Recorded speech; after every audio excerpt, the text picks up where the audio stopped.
If you give your mitochondria everything they need to function normally, and taurine is a boost, you're going to eat through those lipids and you're going to reduce your dyslipidemia significantly, astaxanthin. And the number of human studies and the number of things that we have learned about it has just skyrocketed. And I used to think it was amazing, and now it's like uber amazing. Dr. Sandra, welcome back to the show. It is a pleasure to be here. Thanks for having me. We decided to talk about supplements this time, which is a very popular topic as well.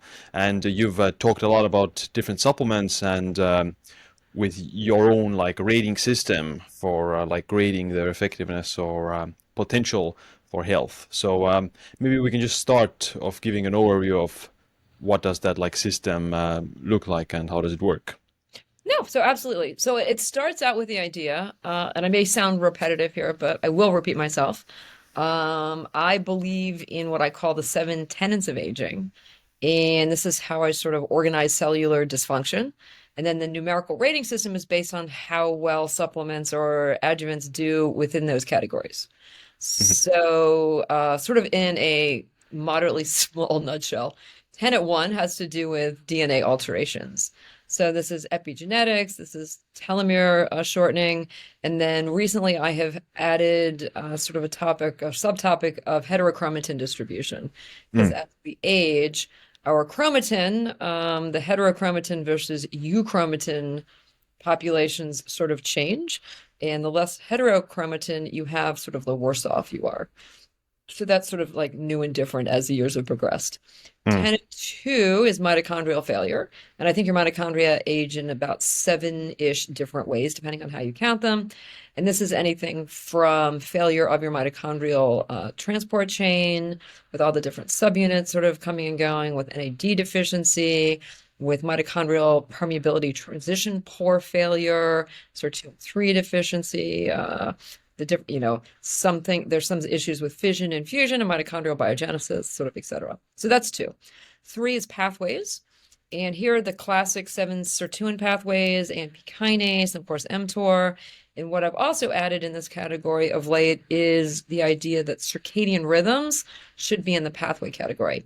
And this is because there are very distinct molecular mechanisms as to why you sleep and why you wake up. They fail as you get older. We can address them. So therefore, I sort of put that in this category. Tenet 4 remains quality control. That is DNA repair mechanisms, proteostasis, and of course, autophagy. 5 is your immune system that becomes your inflammatory system over time. 6 is individual cell needs, which has to do with keeping your stem cells nice and happy, eradicating your senescent cells, and the idea that a red cell is different than a brain cell, et cetera. And then the last category is waste management, which is mostly glycation issues, as well as lipofuscin accumulation. So again, in a medium-sized nutshell, that's how I consider aging. And the way the rating system works is that if an agent has evidence in these categories, it gets either a 0, 1, 2, or 3. If there's evidence that it does absolutely nothing, it gets a 0. If there's evidence in test tubes or cultures, it gets a 1.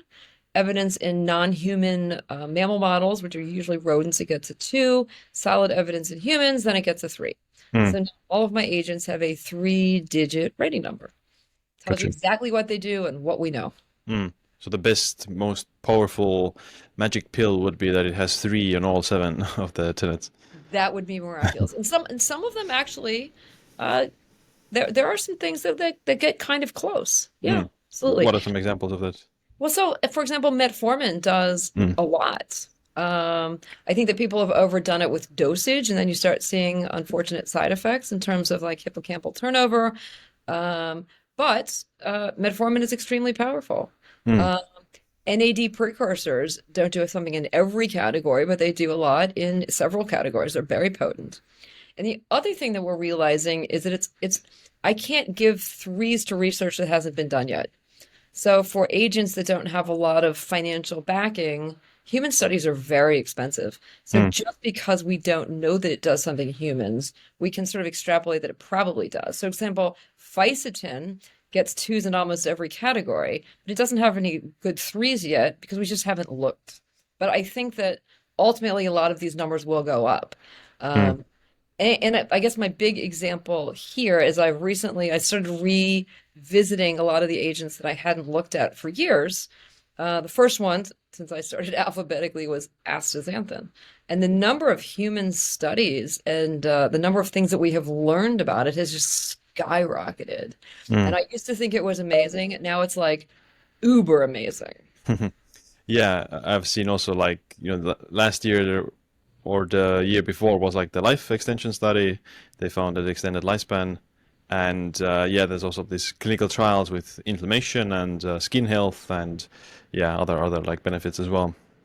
Oh yeah, stuff's amazing. Like what I did not realize, and probably because we didn't know it, that Mm. when you eat astaxanthin, it goes into your system, but it travels around your body in LDLs and HDLs, right? And it prevents the oxidation of those vesicles, essentially. And turns out that like a standard LDO, it's not great for you, but it's not really going to kill you.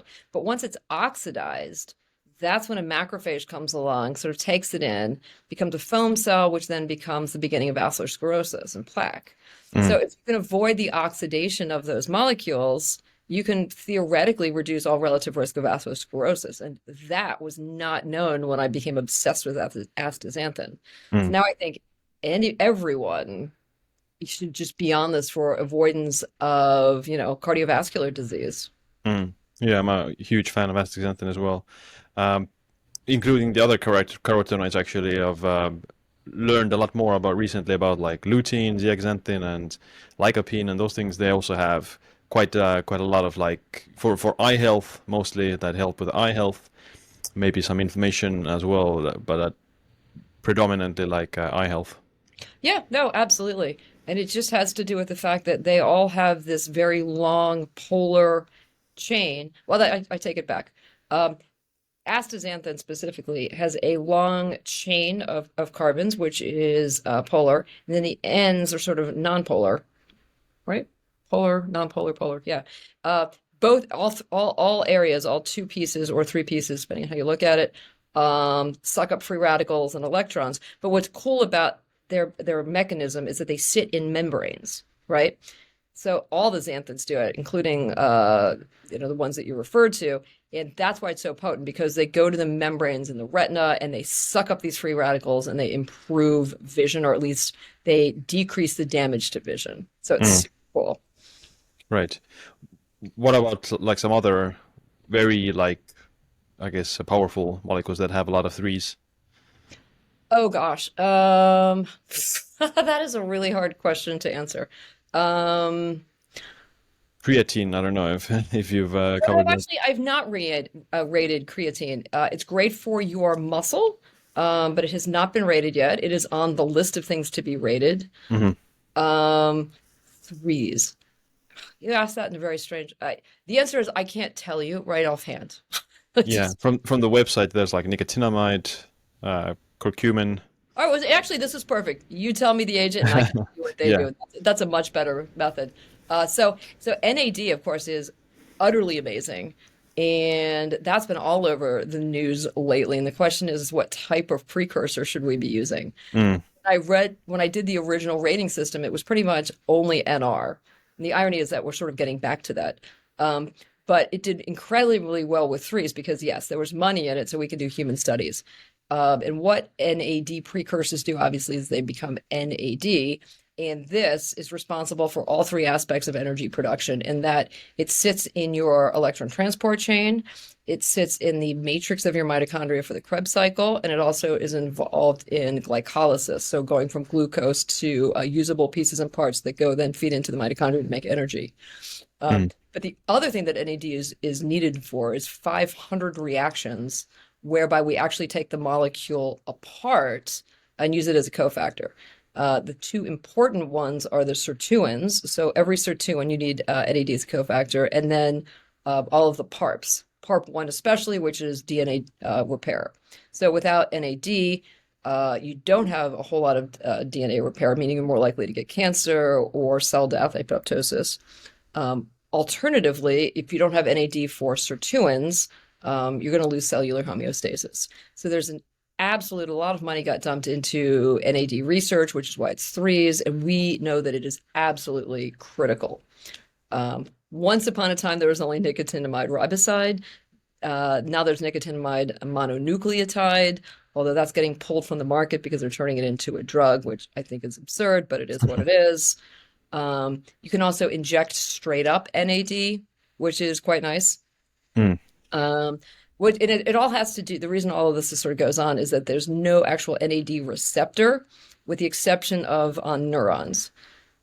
So if you inject NAD into the system, it has to be converted into something else to get into cells, with the exception of neurons, which is why IV NAD, the only thing that I think is really good for is actually neurological issues. Everything else should be a precursor, because too much like delivered in an IV system could actually be sort of toxic. But NAD, anyone over the age of 40, and you're not even there yet, should be on some sort of NAD supplementation.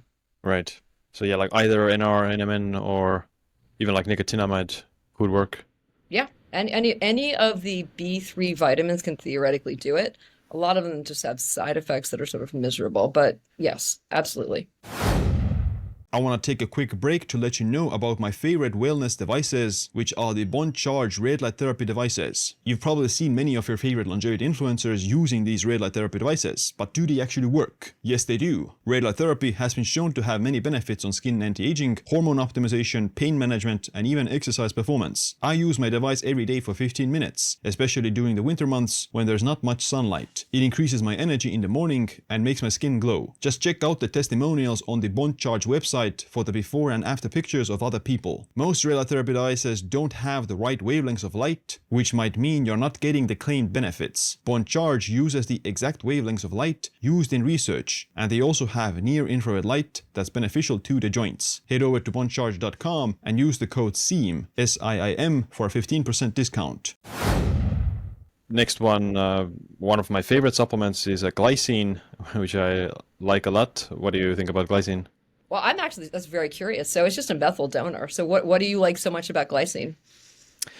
Well, first of all, it's like for collagen turnover required, and supports collagen synthesis. Then you have glutathione and creatine synthesis, helps with sleep, helps with blood sugar, regulates autophagy, might help with like methionine restriction based on animal studies. And there are like 2 years ago, I think something like that was some human trials with glycine and NAC, so Glynac, that showed quite interesting effects on like gait speed, grip strength, some biomarkers as well, and mitochondrial function and inflammation and those kind of things. So yeah, if I were to use the same kind of system, then it's gonna have a few threes, Yeah, a lot of twos. Well, what I think is interesting is sort of about it's an amino acid, and it's a very basic amino acid. So it's a building block for a lot of these things. And then the question is and I ask this myself all the time, like if you were glycine deficient and you put it back, of course it's going to help. Does extra do more? And the answer is in some categories it does, and in some categories it does not. But you're right. I do like glycine. It has not been rated. It's another one of these. There's hundreds of these things on my list to do. Yes, I usually recommend it as a methylating agent, but it does all of those wonderful things in addition. Speaking of the methyl donors, like with these NAD boosters like NR, it's often said that you need to take like a methyl donor alongside to prevent depleting the methyl donors. Do you think that's actually warranted or not? So it depends on how much of a precursor you take. So what's really interesting. So if you take some sort of precursor and you get a high level of NAD, and that gets metabolized and you end up with NAM, which is just the straight up nicotinamide, that molecule loves to be methylated. So if you have a large quantity of that in any one given cell, it's going to suck up all of your methyl donors. Thus, you're going to negatively affect all the epigenetics and other places that you need your methyl donors. Therefore, people that are on a lot of NAD most definitively need some sort of methylation support. On the other hand, if you just use a little bit or you are younger, you don't need it. Right. Gotcha. It's because you have like more, I guess, NAD baseline. Yeah, you don't start becoming I mean, statistically speaking, and granted, it's hard to measure your levels, and people are starting to do so, but it's pretty hard. But statistically speaking, you're going to start really needing it by the time you are 40, or if you also have a lot of systemic pathology, because inflammatory processes require a lot of energy for repair and that sort of thing. But for most normal people under the age of 40, you're not very NAD deficient, therefore adding too much will make you toxic because NAM is toxic with feedback loops and sucks up the methyl groups. Gotcha. Too much of anything, yeah, it can be harmful. Yeah. Curcumin was another one on your list. Oh, I love curcumin. So here's my 30-second speech, because everyone always says, I eat turmeric. And I always say, that's nice. It tastes good, right? But like 1 to 5% of turmeric is actually curcumin. Curcumin by itself has terrible bioavailability, absolutely terrible. So for the last 15 years, there's been the ever escalating war of who can make it more bioavailable. And the first stage is they added pepper. Pepper decreases the liver's ability to digest it, so it lasts a little bit longer. They've tried putting it with various things. My favorite is a company called Rev Genetics, whereby it's in a nanomycel. And when you take the capsule or you look at the capsule, it looks like encapsulated goo. And in fact, you can open it and play with it. It's pretty runny and gross and squishy, but it's incredibly effective. And they know this. So they advertise on the bottle. It's called 277X. So it is 277 times as bioavailable as standard curcumin. And people just do incredibly well. It is a polyphenol, so it's an epigenetic modifier. It is an anti-inflammatory. It just has amazing qualities. It's one of the few things that reduces lipofusion accumulation. I love it. I put everyone on curcumin. Yeah. So it actually has some human trials as well. Inflammation is the biggest one I've seen. Oh yeah, absolutely. And granted, I have not looked at that now in several years, so it's going to get revamped. I'm rewriting a lot of my previous books, only because there's so much more research. So it will get relooked at, but I can guarantee you there's got to be a lot of human evidence, because we use it in cancer research. We use it for anyone that has any sort of arthritis, rheumatoid, osteoarthritis. It is just a tremendous chemical. So right. So anything that activates NRF2, and a lot of the polyphenols do that. It's amazing, right? Because that then increases glutathione, catalase, and all the superoxide dismutases, which is actually sort of interesting. So many people are on straight up glutathione, and I'm concerned that it's a negative feedback loop to the NRF2. So you're not going to then be making catalase and your SODs. So no, not good to take straight up glutathione. So the answer is, in my opinion, you either take the precursor, which is NAC, or you don't take glutathione every day. You just take it as a big bolus once a month or once a week, depending on who you are and what your liver is doing. But the inflammatory pathways, which are different, it's mostly the NK alpha system. Is that right? Sorry, my brain's scrambled today. Anyway, but by turning off the Nuclear factor, kappa B or something. Yes, thank you. My brain is off today. But by turning that off, you're turning off the cytokinins that cause most of the inflammation. So it's 1A, 6, and a variety of other ones. While the opposite, of course, is 10 and 17. We want those. Okay. What about like ginger as well? It's kind of similar to curcumin in a lot of ways. It is. It's similar, and it's the same sort of thing. Ginger straight up. The molecules are just not that prevalent, so you need to take actually the isolated molecules in bulk or with higher bioavailability. Now, ginger's great. It does a few other things as well. It's molecularly related, not identical, not as good. Gotcha. I've seen a few clinical trials with that. Weight loss, surprisingly, helps with weight loss and waist circumference. Well, that's because it's also a GLP agonist. Right. Ginger. Yeah. The ginger aside A and B, I think, are the molecules that do it. It's not potent, but it does work. Yeah. It's maybe very small amount compared to GLP-1 agonists. Yeah, but that may be something that people, when they come off of their injections, they may want to continue on a less intensive oral therapy where you just sort of get reminded not to eat as much and you still Yeah. maybe get some of the benefits without all of the downsides. Yeah, and I guess, if you're just, not clinically obese, or you're seriously overweight, then you might use it to lose a few extra kilograms or something. Yeah, yeah. And I will tell you, a lot of people do that. Mm, But not just ginger. There are a few things that do. Like, anyway, I'm yeah. creating a supplement product with some folks with all of the natural GLPs. Mm, So I'm sort of not at liberty to discuss exactly what they are. But there are some really good ones out there, and I mm, think that's going to be a viable alternative to the injection system. yeah. If you were to like try to grade the, Ozempic and GLP-1 themselves, because obviously they work partly through calorie restriction, but there's also some other like effects on the GLP-1 itself that helps with blood sugar and the other benefits. So like, yeah, I guess if you were to try to put any like number on those things, what would it be? The answer is I don't know. I'd have to sit there and read clinical studies. For Gotcha. example, what would it do to your telomeres? Probably nothing. What would it do to your epigenetics? It might have some effect. It's not going to change your heterochromatin distribution. Mm, Mitochondria, hard to say. Pathways, it would probably activate your AMP kinase pathway, right? Because it's reducing your caloric load. Anything that's a partial AMP kinase activator is also a partial mTOR activator, so that might have some degree of activity. mm, It would probably act a bit as an anti-inflammatory because you're lowering some of the um, cytokinins that's coming from the adipose tissue. So over the course of time, that would be something. Um, Individual cells is not going to do a whole lot. Waste management would actually be, if it can lower glucose levels, that would be useful. So it would have a mixed score. mm. Yeah.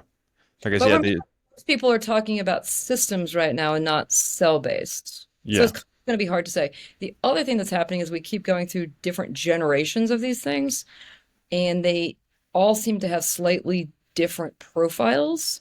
Mm. So when you just sort of say, okay, well, what is a GLP going to do? It's going to depend on which one it is or what combination we have. One really, I guess, interesting molecule as well is melatonin, which does have quite powerful anti-inflammatory effects, antioxidant effects.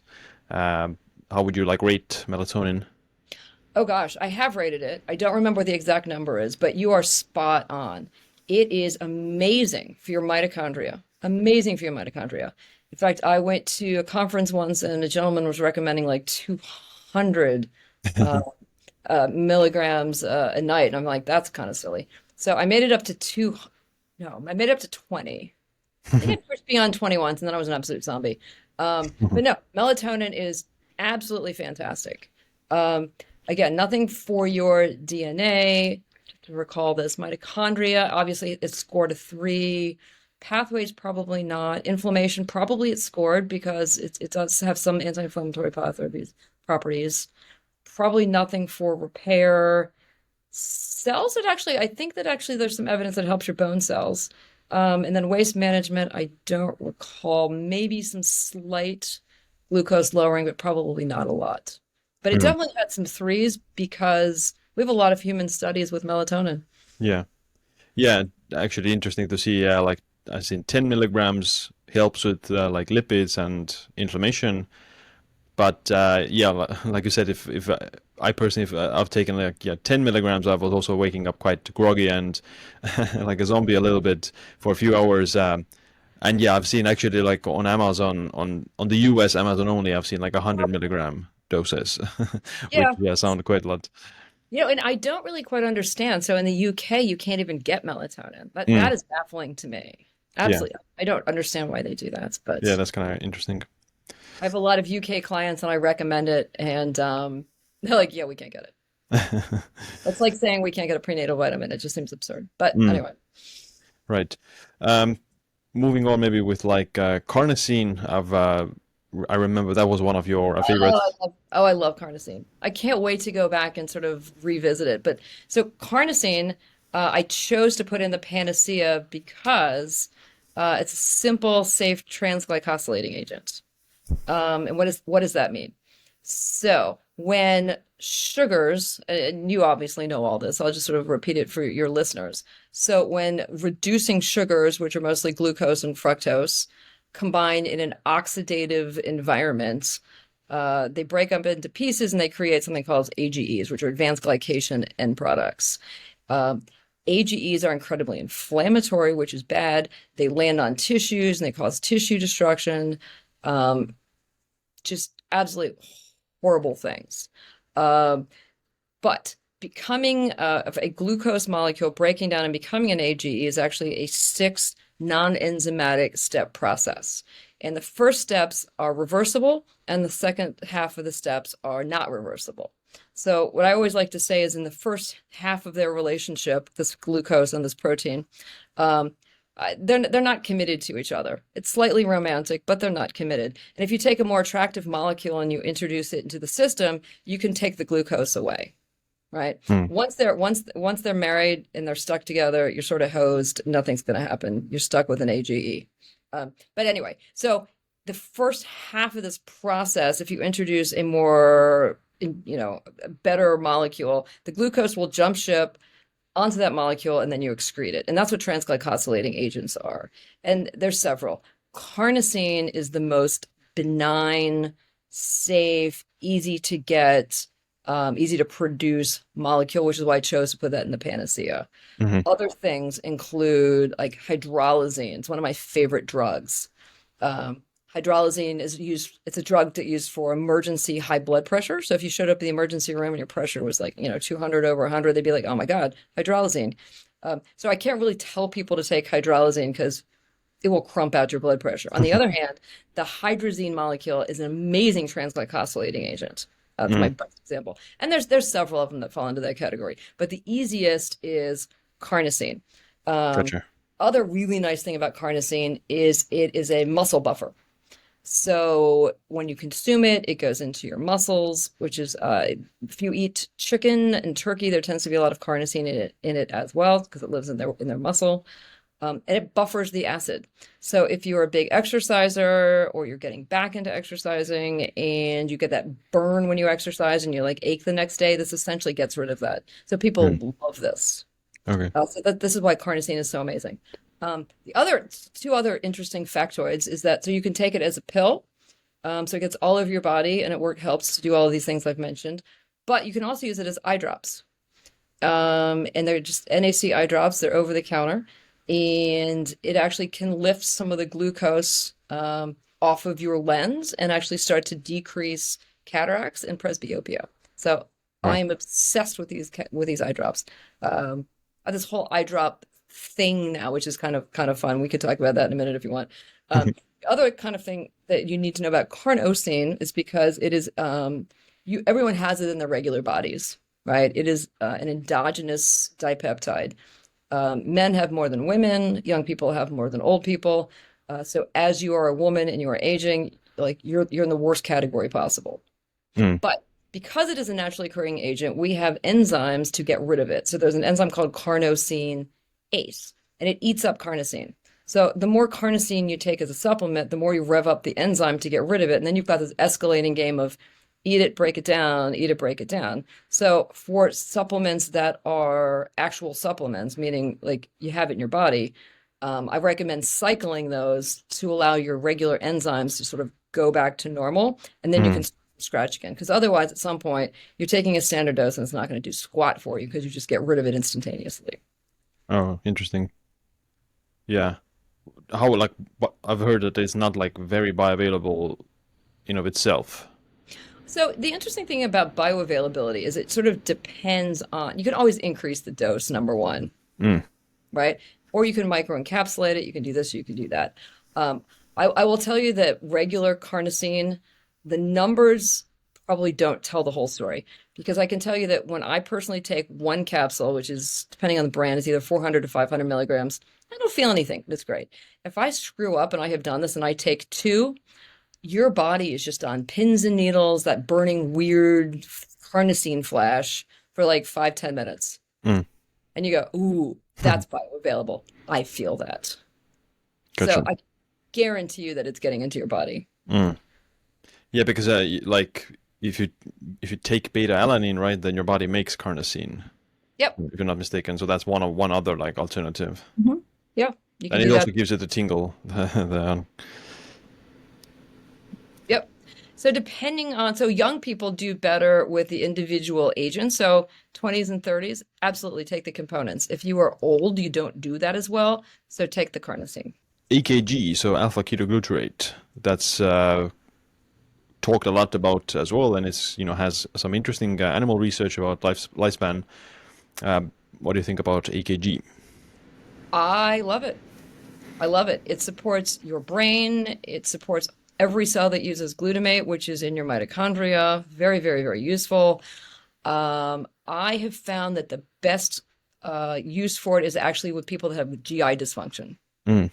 I have found that people with leaky gut or some sort of possible leaky gut, it just really, really, really helps them. The question is always, however, so if there's alpha ketoglutarate, it's one of those things that has to be complex to something. So there's calcium, glutarate, and then there's also arginine ketoglutarate. And for older people, I always tell them to take the arginine because then that's helpful as well. It sort of serves as a low-key vasodilator. Gotcha. But I'm a big fan of ketoglutarate. Mm.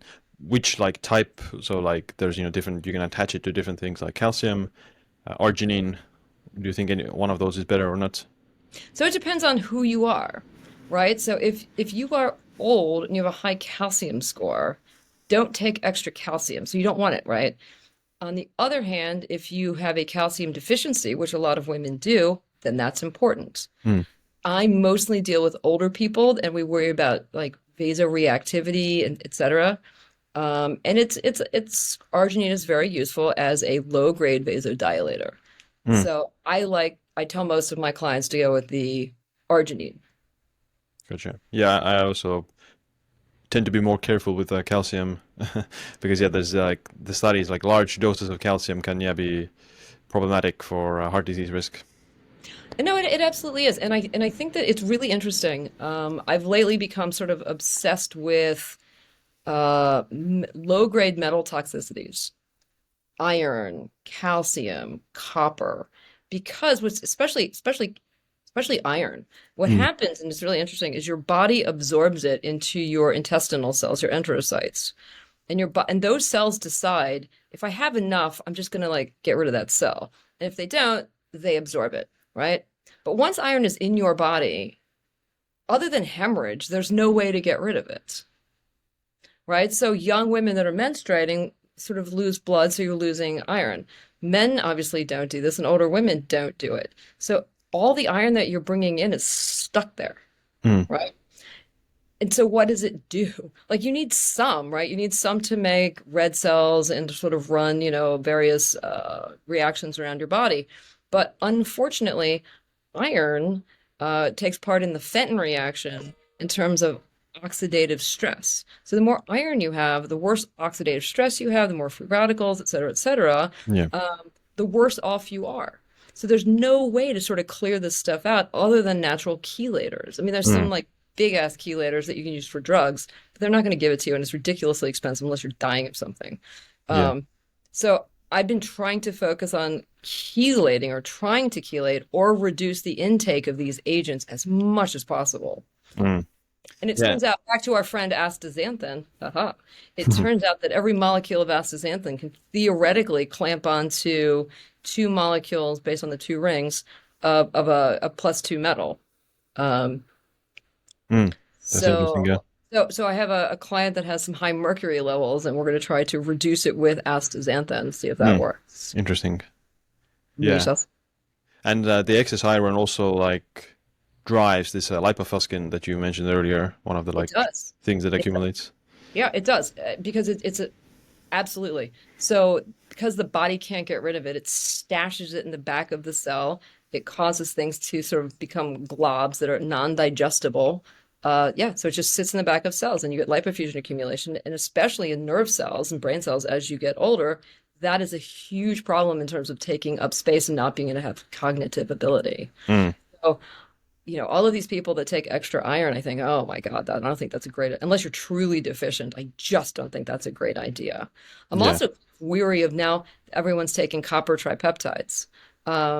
I'm actually really concerned with all the extra copper going into people because it is, well, it's a +2 charge. It can theoretically cause issues. Mm. Like topical as well, or just oral? Well, anything that you put on your body is going to go into your body theoretically, right? Mm. Like if you think that some sort of topical copper is going to affect your body in a positive way, it has to get into your body. What about like another popular one is taurine? Like it's Oh, become I love popular. taurine. So taurine is fantastic. Taurine is amazing for your mitochondria. Truly, truly, truly amazing. I can't say it. I don't remember the numbering system, but I became infatuated with taurine a couple years ago. It's Hmm. absolutely on anyone that needs a mitochondrial program, needs a boost. Taurine is it. Absolutely. I wish I had more details like just in the top of my tongue, but I don't. But I'm absolutely pro taurine if there was a voting system. Mm. Yeah, there are like exercise performance benefits slightly, and with human clinical trials, you have like metabolic syndrome, like cholesterol, blood pressure, inflammation, and those kind of things. So yeah, it has like a pretty good. There's a round of effects in both the animal studies plus human studies. I think most of it just relates to upregulation of mitochondrial function, if my Mm. memory serves me correctly. So what's interesting about mitochondria is mitochondria decide, am I going to use glucose or am I going to use lipids as an energy source? Hmm. Depending on the sirtuin input, depending on sort of what your metabolism is, like it changes over time, right? Which is one of the reasons that older people have cholesterol issues or lipid issues, lipid dyscrasias, because they're not utilizing it the way they used to because their mitochondria can't. So if you upregulate your sirtuins, you upregulate your PCG1 alpha, if you give your mitochondria everything they need to function normally, and taurine is a boost, you're going to eat through those lipids and you're going to reduce your dyslipidemia significantly. Mm. Yeah. What do you think about like some of these supplements that I guess like yeah targeting multiple hallmarks of aging as like the selling point? So like, do you think that's a smart idea, or are there some limitations with that? So that's two questions, actually. So the hallmarks of aging is this giant laundry list of non-organized thoughts. And it's a great list, but it keeps growing and it's not parallel. Like it'll have like your microbiome in one corner, collagen production over here, telomeres over here. Like it's not organized. Mm. So it's like a bingo card as far as I'm concerned, right? Why I like my system because it's 1, 2, 3, 4, 5, 6, 7 with subcategories. So I can say, aha. And they're all sort of interrelated, right? We know that oxidative stress drives inflammation, that drives this, that drives that. So if you look at a true sort of Venn diagram of all of these things, they're going to be like monstrously overlapping. But Mm. we try to separate them just for the conversation, right? So it would not be unusual for one agent to do many things in many categories because they are all interrelated, Mm. right? And you never would take one thing to do one thing. Well, that's not true. Sometimes you would take one thing to do one thing, but in general, your body doesn't work that way. It just doesn't. So many things will do things in many categories, just maybe not as well. And then there's a few specializers, right? Like TA65, it pretty much only takes care of your telomeres, doesn't do a whole lot of anything else. But then other things have like, cross the boards, they're just horribly beneficial. Mm. So I don't think the system, it doesn't work one to one, but it certainly doesn't always work one to many. It's a mixture. Mm. Maybe we can maybe take a turn to like the disappointment supplements. Like, what are like some zeros that have mostly zeros? Oh God, there's so many. It's funny. I read them and I'm so utterly disappointed. Like the one people used to take to build up their is it chondroitin? Chondroitin Control. sulfate to build up the cartilage in their knees. That is the most worthless thing I have ever seen in my life. Like pointless, absolutely flippin' pointless. So I take people off of that. trying to think what, I mean, there's a ton of them. I get people's lists all the time, and you just go, no, not so good. What about resveratrol? I love resveratrol. So just because Sinclair's a little nutty, so resveratrol is a very potent polyphenol. It really does activate sirtuins. And the way you have to look at this is you can't just look at one person's study, right? If one study says it, you go, that's interesting. If 7 studies go, you go, well, that's pretty decent. If like 100 studies demonstrates that an agent does X, it probably does it, right? So there's absolute evidence that resveratrol upregulates sirtuin 1, and by default probably upregulates some of the other sirtuins as well. The key here is that you need NAD as a cofactor. So sometimes when you don't have enough NAD, resveratrol is not going to do anything. Right? So you have to sort of look at the conditions in each study. What are they looking for? What exactly are they measuring? But Right. I'm a believer in resveratrol. It also has to be bioavailable. A lot of it's not. I guess, yeah, like the problem with the resveratrol is the human studies have been kind of disappointing in that sense. Well, the other thing is that people take one agent and they throw it against a wall of like incredibly horrible people, type 4 diabetics. I'm making that up, horrible diabetics, massive, obesity, cholesterol out the wazoo. These people are close to death, and they send them like one agent with a conservative dose. Nothing's going to happen. Nothing, because that's common sense. There is no magical cure. Things take combinations. So for that person, you need to, fix their lipids, fix their oxidative stress levels, activate their sirtuins. I mean, there's so many things. And if you put a combination of things together, you will absolutely see results. One thing is never going to fix all of those things. Right. Yeah, I think with the resveratrol, you had like one mouse study where it like extended the lifespan in these super obese mice who were fed like 60% coconut oil diet. And in humans, you have like some clinical trials that in obese patients it does like help with some lipids and I guess and like blood sugar as well. So it's like, these people aren't like eating a 60% coconut oil diet, but it's kind of similar that the standard American diet is similar to this very high fattening diet, and they're overweight and obese. So I guess at least my interpretation of the literature is that resveratrol would actually work only in people who have this obesogenic diet and dyslipidemia. So I would back up and say you have to redefine your endpoint, right? When you say work, what exactly do you mean by work, right? If you're looking for weight loss, that's one thing. If you're looking for a change in their lipids, that's another thing. What you really want to be looking at is their sirtuin levels,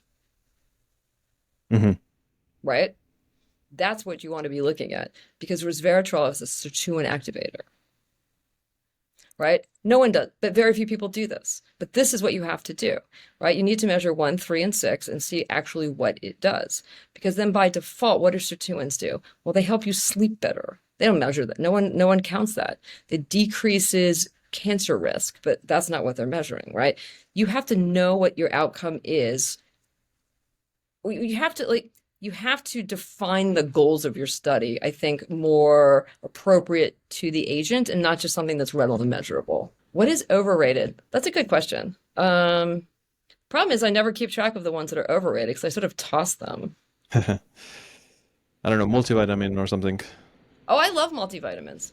And I actually tell people that they should be on prenatal vitamins because you are making new cells every day. And by the time you are in your 50s and 60s, and again, like you're such a kid, but by the time you're in your 50s and your 60s, your diet has become very specific, right? So you are by default micronutrient deficient in something, right? A Japanese person at the age of 50 is going to be different than someone from Argentina versus this versus that, just based on their food sources, what's in the ground, even if they're eating all natural. You're going to be deficient in something, right? So what you want to do is you want to replete it with things as if you were growing a brand new baby. You don't need as much, right? Because you're not actually growing a baby, but you do need to replete all the micronutrients. So at your age, you probably don't need it. Once you hit 50, 60, 70, absolutely. And I think that like the whole Centrum Silver thing is ridiculous. because it doesn't actually give you what you need. Mm. Yeah. With multivitamins, there's like these clinical trials with cognitive function and memory that I've seen that in older people it helps with memory, I recall, and this episodic memory.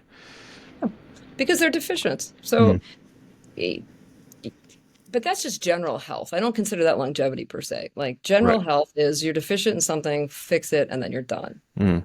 Right? Yeah. I guess the challenge is that these multivitamins have all different formulas and different amounts of things, so you don't know what amount is actually needed for each nutrient, and different things are in the multivitamin. There's no like criteria what's constitutes a multivitamin.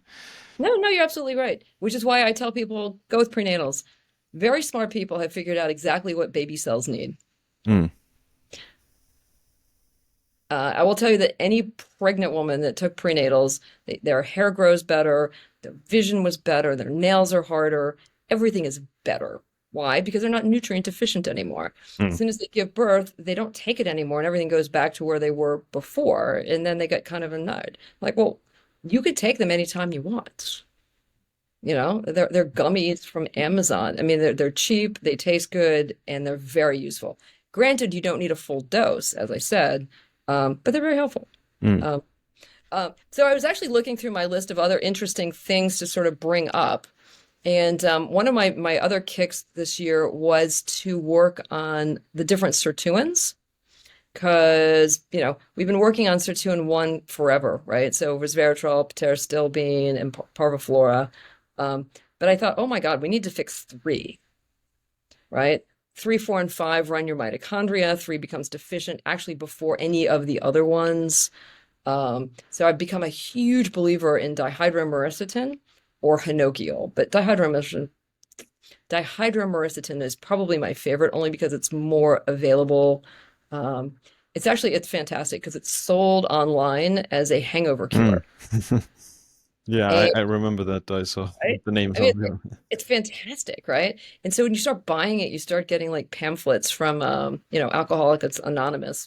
But the stuff's amazing, and your energy levels just really increase. It's tremendous, tremendous. So it's like an anti-aging compound then. Well, it's activating sirtuin 3, which is going to upregulate. It's the master switch of your mitochondria. So it's going to increase mitochondrial biogenesis. It increases PCG1 alpha. Everything gets upregulated in your mitochondria, so you just have more energy, right? So you're going to everything that requires energy, which is everything. You're going to think better. You're going to like process toxins faster, for example, in your liver. You can grow muscle faster. You recover fast. Everything is just better. And you won't notice it when you're younger, but when you start having energy issues, it's a godsend. Yeah, and you don't need to take it with a hangover. You don't need to get the hangover to take it. No, but it's sort of humorous. So my 18-year-old daughter is in college, and she's been doing this stuff with me now for years. So she keeps a bottle of it like in her dorm. So when her friends have hangovers, she's like, "Oh, I can fix this." But she's also, it's funny, she's decided that she's going to be the world's youngest biohacker. So she now has, an Instagram, and she puts out posts, and she's working on a website, et cetera, et cetera, et cetera. But she's obviously trying to gear it toward like the 20 and under crowd, which is sort of funny. But I think there's a real appetite for this stuff out there. Yeah, I mean, if you start young, then you'll get ahead of the curve. Another, like you brought up this kind of, it's a side effect from like a hangover supplement, but these antihistamines are also quite interesting that they have the senolytic effects, and the last one that I saw was this meclizine that extended lifespan in the same study that astaxanthin did so as well.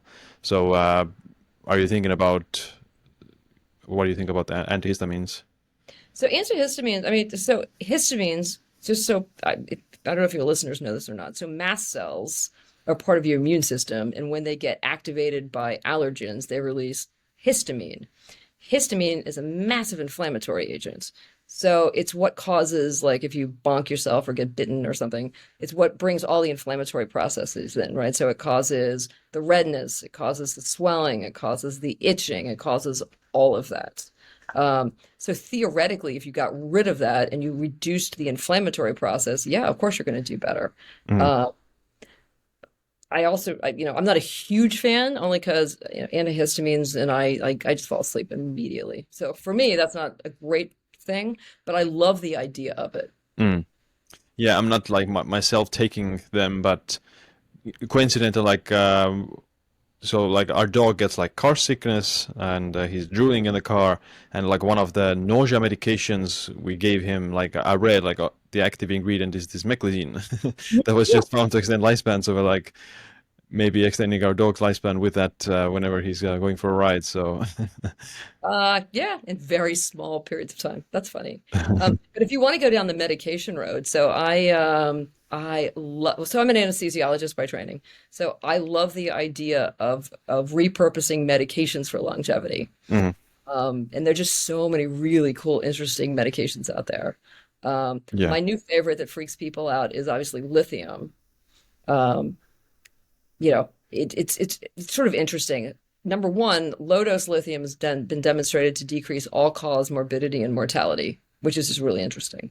And then there's this interesting set of studies where people that were bipolar by default have shorter telomeres. It's probably oxidative stress related, but we don't really know. If these people that were bipolar have been on lithium for more than 2 years, then their telomeres are actually longer than regular people's, which is really interesting. Clearly, there are no studies of normal people on lithium because normal people don't usually take a whole lot of lithium. But based on that and a variety of other positive aspects of lithium, I decided to start taking 75 milligrams a day. And now I'm up to about 1.5 years of doing it. So like 6 more months, I'll get my telomeres maybe 75 checked. milligrams. That's quite a lot. It's usually 1 milligram. Well, it is, but it's not. So from a physician point of view, if someone came to you as a person with a bipolar disease or depressed, et cetera, significant, and they put them on lithium, the starting dose is 300. Mm. And most people bump from 300 to 600 to 900. There's even people on 1,200 milligrams of lithium a day. Wow. So by taking a quarter of the smallest dose, in my world, that's actually quite conservative, Mm. Okay. Yeah, that is right? what. I freak out other people, Mm. but Yeah, there's also the studies that lithium in the drinking water is associated with less suicide and less homicide and longevity overall. hmm yeah. So the answer is I wouldn't recommend licking lithium batteries or anything, but pharmaceutical lithium is fantastic. Mm. But there's a lot of really, really cool drugs out there. So another one of my favorites is this thing called Cellbex. I think it's just fantastically esoteric. So Cellbex is a Japanese drug approved for gastritis, right? And what it actually does, it's a heat shock protein activator, Mhm. right? So if you take it, it activates pretty much everything that increases protein production or makes proteins not be misfolded, right? So in your gut lining, it protects the mucosa. And Mm. it turns out, obviously, it's a systemic drug, so it's going to go everywhere. It's going to reduce all relative risk of any disease that has to do with misfolding. And there's one preliminary study they did with mild Alzheimer's, and they showed a benefit. Interesting. So it's the equivalent of sitting in the sauna if you don't have time. Mm. Yeah. Obviously, rapamycin is one of the like most notorious pharmaceutical for lifespan. Are you taking like rapamycin, or what do you think? Nope. So rapamycin is it has good press. Whoever they hired as press agent, great job well done. So, but rapamycin is a monstrous immune suppressor, right? Which is sometimes good, but sometimes bad. We actually use it for cancer therapy. And you use it if someone has stents in their heart and you don't want regrowth of tissue, because it is a monster mTOR inhibitor, right? So for people that don't want to turn over tissue and want to preserve tissue, it's fantastic, right?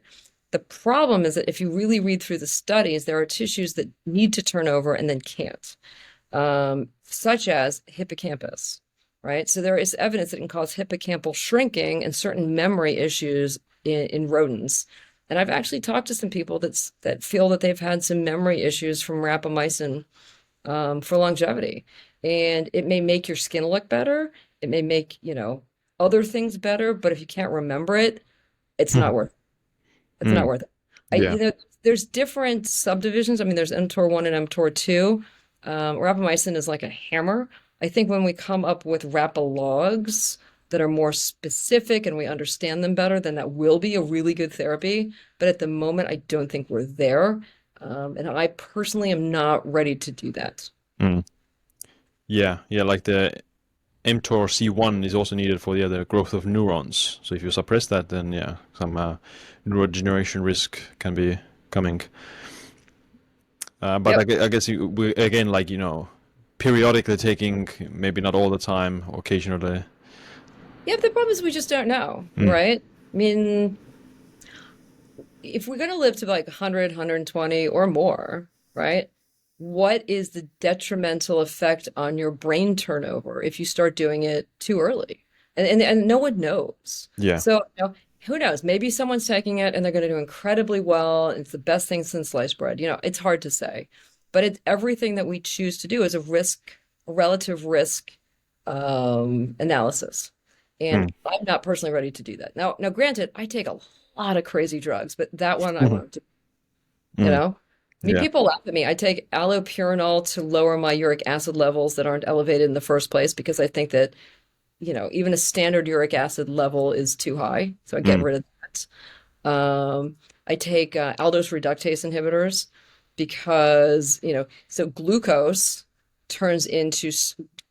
floating around in your body goes into a cell, turns into sorbitol, and then turns into fructose. And fructose is 10 times, roughly 7 to 10 times more glycosylating than glucose, right? As well, sorbitol causes horrible osmotic issues, and this is why diabetics have nerve injuries. Glucose goes into the cell, gets turned into sorbitol, sucks in fluid, and it just destroys sort of the inner workings of the cell. Mm. So the enzyme that takes glucose to sorbitol is called aldose reductase. It's part of the pentyl pathway. And if you block that with aldose reductase inhibitors, theoretically you'll have more glucose, but you'll have less sorbitol and less fructose, which are significantly worse. Mm. Gotcha. Therefore, I take an aldose reductase inhibitor. Mm. What would be like some, let's say, I guess like a mini stack for people who, don't want to start taking a bunch of supplements? What would be like some, I guess, essentials? It depends on how old you are. So I usually recommend the Panacea to start. So anyone over 40 is going to be sirtuin deficient, NAD deficient, high inflammatory issues and oxidative stress, and some glucose, right? So those are the big issues. So the Panacea is pterostyl. Unless you have lipid issues, then you go with resveratrol. Astaxanthin, an NAD precursor, Carnosine, like we talked about, and Curcumin that we talked about. So that is the place for people to start if you are above 40. Right.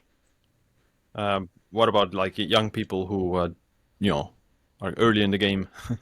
So people early in the game, you need to think about your lifestyle and your family history. So in terms of lifestyle, if you're out in the sun a lot, you need to deal with DNA preservation. So that's astaxanthin and perhaps some polypodium to increase your DNA repair rates, right? Mhm. If you're drinking, then you need to upregulate your sirtuin 3, dihydromyricetin. If you are vaping, extreme oxidative stress, extreme. That's an astaxanthin / methylene blue delphinidin thing. Mhm. If you are a terrible eater, perhaps you need to worry about your epigenetics game and you need some sulforaphane and some green tea, that sort of thing. So I think it's hard to be specific, but at the very least, anyone is going to benefit from astaxanthin, some methylene blue, some green tea, perhaps some chlorogenic acid, Mm. basics. What about like omega-3 or magnesium or something like that? Young people don't really need that yet. That's a middle-age problem. Mm. Right. The omega-3.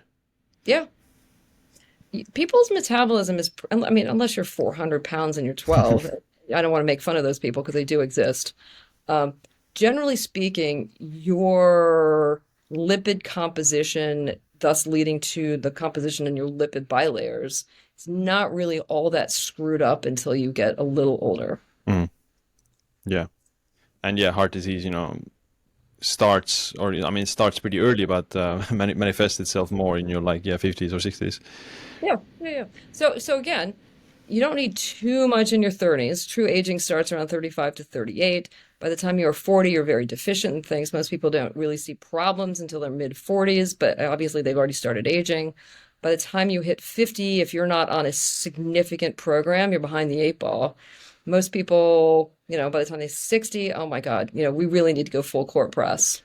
And then we do, exosome infusions and like a whole lot of things. But I know young people want to start early, but they need to like not go overboard on things they don't need yet. Yeah.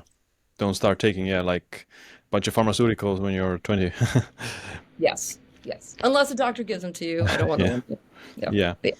But when is your, I guess, updates to the books coming out on the list? So I'm working on it right now. I have rewritten Every Reason That You Age. So that part is done. I am revamping all the agents. It's going to take me a little while. I hate to put a time thing on it because then someone's going to say, oh, I heard you on a podcast. It's coming out next February. Well, it's not. I have a lot of work to do, but it's in progress. Good. Yeah, I'll looking forward to it. Are you going to add glycine there? I am. It is absolutely there's lots of things that are on the list. Absolutely. Yes. But see, that's G, and that's after the A's. And I just finished Astaxanthin, and I'm on Apigenin right now. Nice. Because I'm just I love the fact it's a CD38 inhibitor, therefore it's NAD sparing and it's anti-inflammatory, which I didn't know until, I don't think anyone knew until, fairly recently. So anyway, but these are the things. I'm trying to find the nuggets that people really need to know in not only new agents, but agents we've talked about before. So I'm going back and just redoing from the scratch. Yeah. Where can people stay up to date with that? Where can they learn more about you and your books? Great. So my website is kaufmannprotocol.com. My Instagram is Kaufmann Anti-Aging. I try to put updates on there. I'm really terrible at it. I answer all emails myself. So if anyone wants to go on there and send me a note or ask a question, I promise I will get to it. It just takes me a bit of time because it is me and only me, unless my 18-year-old comes from college and then she helps me out sometimes. All right. We'll put the links in the show notes. And thanks for coming to the show. My absolute pleasure. Thanks for doing this. All right, that's it for this episode. Make sure you check out my new book, The Longevity Leap, on Amazon. I'd also appreciate if you share this episode with a friend or family member. Other than that, my name is Siim. Stay tuned for the next episode. Stay empowered.